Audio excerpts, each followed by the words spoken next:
Today we're going to be taking a deep dive into the RED Komodo system, dissecting the cons that you need to know before making that purchase. Are you still looking to pick up this camera? Yes. Grab your popcorn and let's get to the dark side of the RED Komodo. I guarantee this might just change your perspective. You open it. Ready? Ready? 1, 2, 3. Open! Wow.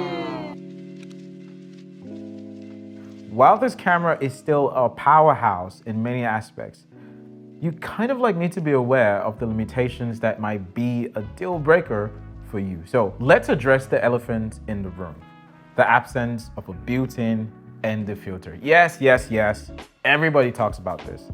For filmmakers on the go, especially those involved in run and gun shoots, this could be a real pain point. While I anticipated potential issues, fortunately, my shoots didn't demand ND filters, or if it did, we used the one in the Tilta Mirage system. However, it's crucial to recognize that this is perhaps the most significant drawback of the RED Komodo. The absence of an internal ND filter means extra gear, more time spent on setup, and the potential for missed shots in fast-paced scenarios. In the next iteration, the demand is clear. Give us internal ND filters.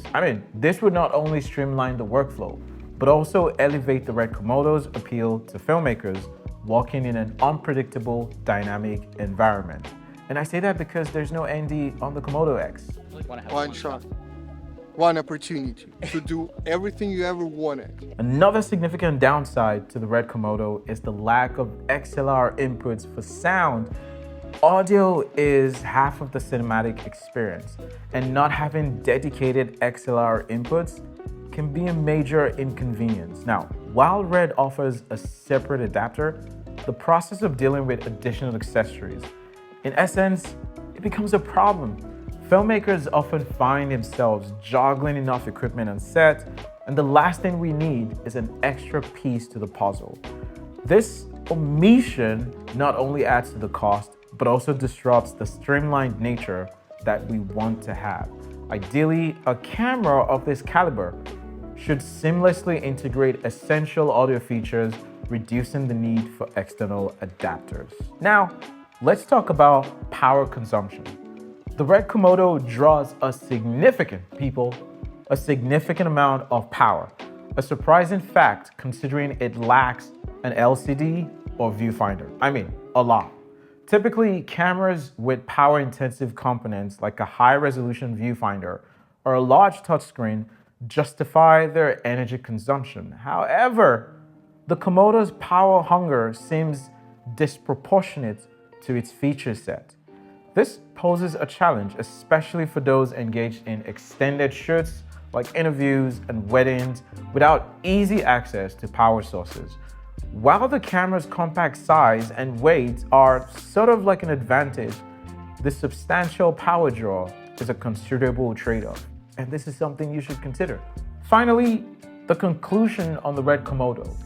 While this camera is a great tool in many aspects, it does come with its share of drawbacks.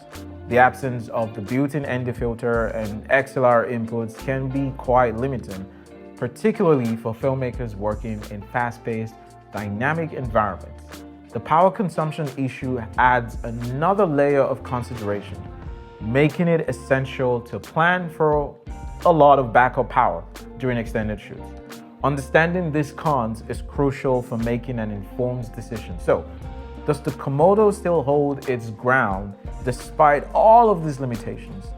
The answer depends on your specific needs, your workflow, and the nature of your projects.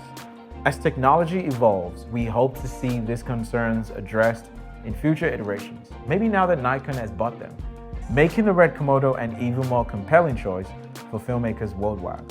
Well, I guess what the next Komodo will be called, the Komodo Y.